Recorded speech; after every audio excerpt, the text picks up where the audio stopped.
to everyone who's joining me live, and hello to everyone who's watching this after the fact. My name is Reverend Lynn LaBorde. I live in Virginia with a fluffy gray cat named Astro, and woke up extra early this morning. Got to spend some time with him. We sat outside on the porch. Just joining me live, and it's lovely. Hello to everyone. Just muting what's happening on Facebook. So good morning, everyone.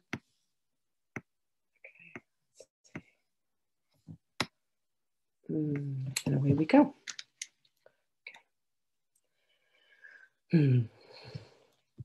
I live by grace I am released. Lesson 169. Grace is an aspect of the love of God, which is most like the state prevailing in the unity of truth. It is the world's most lofty aspiration, for it leads beyond the world entirely. It is past learning, yet the goal of learning, for grace cannot come until the mind prepares itself for true acceptance. Grace becomes inevitable instantly in those who have prepared a table where it can be gently laid and willingly received, and altered clean and holy for the gift. Grace is acceptance of the love of God within a world of seeming hate and fear. By grace alone, the hate and fear are gone. For grace presents a state so opposite to everything the world contains that those whose minds are lifted by the gift of grace cannot believe the world of fear is real. Grace is not learned. The final step must go beyond all learning. Grace is not the goal of this course aspires to attain, yet we prepare for grace in that an open mind can hear the call to awaken. It is not shut tight against God's voice. It has become aware that there are things it does not know, and thus is ready to accept a state completely different from experience, with which it is familiarly at home. We have perhaps appeared to contradict our statement that the revelation of the Father and of the Son as one has already been set. But we have also said that the mind determines when that time will be, and has determined it. We yet urge you to bear witness to the word of God to hasten the experience of truth and speed its advent into every mind that recognizes truth's effect on you. Oneness is simply the idea of God. Oneness is simply the idea God is. And in his being, he encompasses all things. No mind holds anything but him. We say God is good. We say God is. And then we cease to speak, for in that knowledge, words are meaningless. There are no lips to speak them, no part of mind sufficiently distinct to feel that it is now aware of something, not itself. It has united with its source, and like its source itself, it merely is. We cannot speak nor write, nor even think of all that is. It comes to every mind when total recognition that its will is God's has been completely given and received completely. It returns the mind into the endless present, where the past and future cannot be conceived. It lies beyond salvation, past all thoughts of time, forgiveness, and the holy face of Christ. The Son of God has merely disappeared into his Father, as his Father has in him. The world has never been at all. Eternity remains a constant state. This is beyond experience we try to hasten. Yet forgiveness, taught and learned, brings with it the experience which will bear witness that the time the mind itself determined to abandon all but this is now at hand. We do not hasten it, in that what you will offer was concealed from him who teaches what forgiveness means. All learning was already in his mind, accomplished and complete. He recognized all that time holds and gave it to all minds, that each one might determine from a point where time has ended, when it is released to revelation and eternity. We have repeated several times before that you but make a journey that is done. For oneness must be here. Whatever time the mind has set for revelation is entirely irrelevant to what must be a constant state, forever as it always was, forever to remain as it is now. We merely take the part assigned long since and fully recognized as perfectly fulfilled by him who wrote salvation's script in his creator's name and the name of his creator's son. There is no need to further clarify what no one in the world can understand. When revelation of your oneness comes, it will be known and fully understood. Now we have work to do. For those in time can speak of things beyond and listen to words which explain what is to come is past already. Yet what meaning can the words convey to those who count the hours still and rise and work and go to sleep by them? Suffice it then that you have work to do to play your part. The ending must remain obscure to you until your part is done. It does not matter, for your part is still all the rest depends on. As you take the role assigned to you, salvation comes a little nearer each uncertain heart that does not beat as yet in tune with God. Forgiveness is a central theme that runs throughout salvation, holding all its parts in meaningful relationships. The course it runs directed and its outcomes sure. And now we ask for grace, the final gift salvation can bestow. Experience that grace provides will end in time. For grace foreshadows heaven, yet does not replace the thought of time, but for a little while. The interval suffices. It is here that miracles are laid, to be returned to you, to be returned by you from holy instants you receive.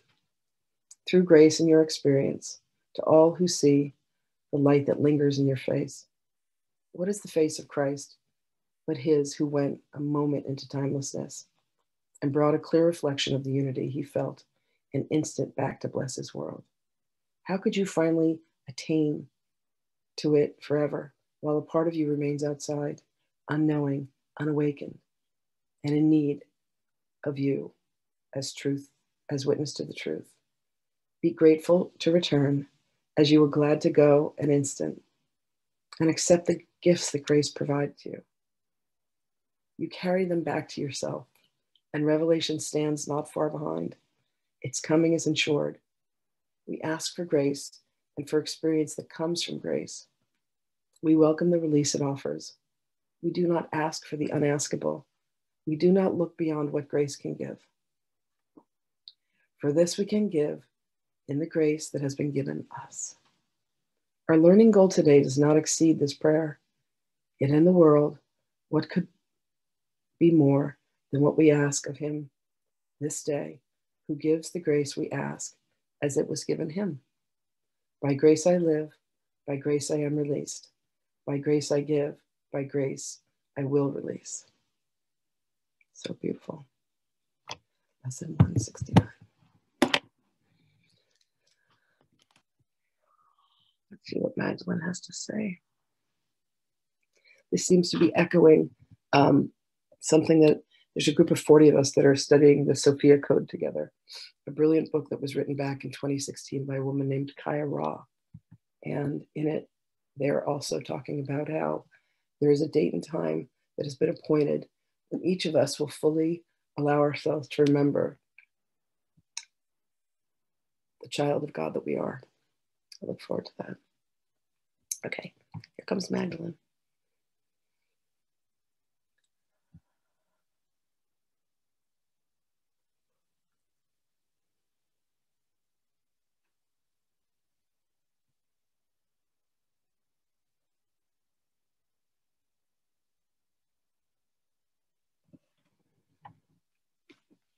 Greetings to you, beloveds. Beloveds, there is indeed a moment that has been chosen by you for your cycles of incarnation to naturally come to an end when you will choose to understand that all that you have considered to be the history of your past and all that you have considered to be your possible and probable futures will come to one exact moment, if you will, within this time-space continuum. And there is a sense, beloveds, of a completion and of a collapsing that occurs. And in that moment, there will be the boldest and most brilliant recognition of yourself as a Christed being. What it is that allows you to have each of these moments come together in the sense of quantum coherence, is indeed the state of grace. It is where you have forgiven yourself for the commitment that you have made to experience each of these incarnations, where you have said, yes, let me see what it is like to be one who is wealthy beyond recognition, to be the king or the queen, to be the ruler of a kingdom. Let me also see what it is to experience absolute poverty. Let me see what it is like to experience being indebted. And yet, in that debt, learn to love and experience forgiveness. Let me see what it is like to have wealth beyond imagination and give generously. Let me see what it is like to have wealth and be selfish. Each of these aspects of beingness you have chosen for yourself. Let me see what it is like to have 18 children. Let me see what it is like to have none. Let me see what it is like to travel the universe in a spaceship. Let me see what it is like to come to a world as an alien. Let me see what it is like to be the most beloved creator, to be the god or the goddess, to be the Christed being that is known within a planet, within a solar system, within a universe, within a galaxy. You have chosen to have all of these experiences, for all of this comes together, beloveds, as this soul experience of what it is that God created when he said, let there be light. For there to be light, there must be a contraction of shadow for both to exist. And all exists in one unified field of love, of consciousness, that allows you to say, it is good.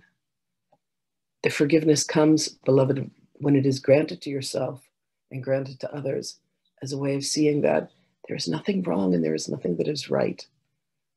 There may have been errors in thinking along the way, but understand, beloveds, that ultimately they indeed are part of the journey. To come to grace, to grant grace to yourself, is to say everything that has occurred, all circumstances, all beings, all interactions, all beliefs, all thoughts, all conditions have been here to serve my journey as an aspect of God, my journey as a Christed being. So know, beloveds, that you are indeed where you belong. You are indeed as your God created you. And grace, it is by grace that you have access to everything that you need to come back to the memory, the moment of saying, yes, I remember. Grant this grace to all beings, beloveds, and allow this grace to fill your heart, to fill your mind, to fill your soul. For know that it is by God's love and by God's grace that any of us even exist. So allow yourself to live by grace and feel released. And allow yourself to grant grace to others. For what it is that you give, you will indeed receive. By grace, release yourself from all feelings of guilt and shame and remorse. Understand that the conditions that you have were created by you as part of your soul's journey. And it is well, and it is good.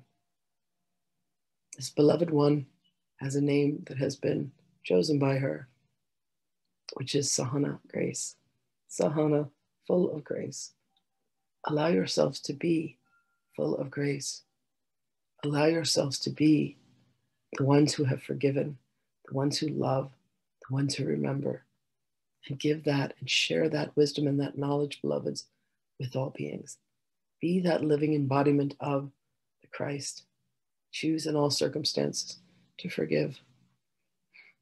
And allow yourselves the incredible journey, beloveds, of knowing that where you are, God is as you, in you, and through you.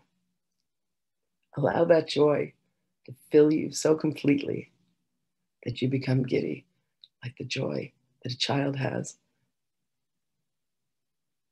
at merely observing a butterfly, the fascination of how this tiny creature can fly. Allow yourselves, beloveds, to fly within your heart, to live within that joy and within that love. Grant grace to yourself into all things.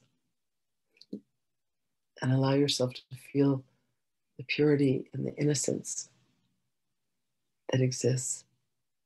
See neutrality in all things, beloved, and ask to continue to be shown how it is to come back to the recognition and the understanding that you are as God created you, and so are all beings. Release the judgment, release the chaos, and let love enter your heart where it has truly never left. Blessings to you, beloveds. We will indeed speak with you again.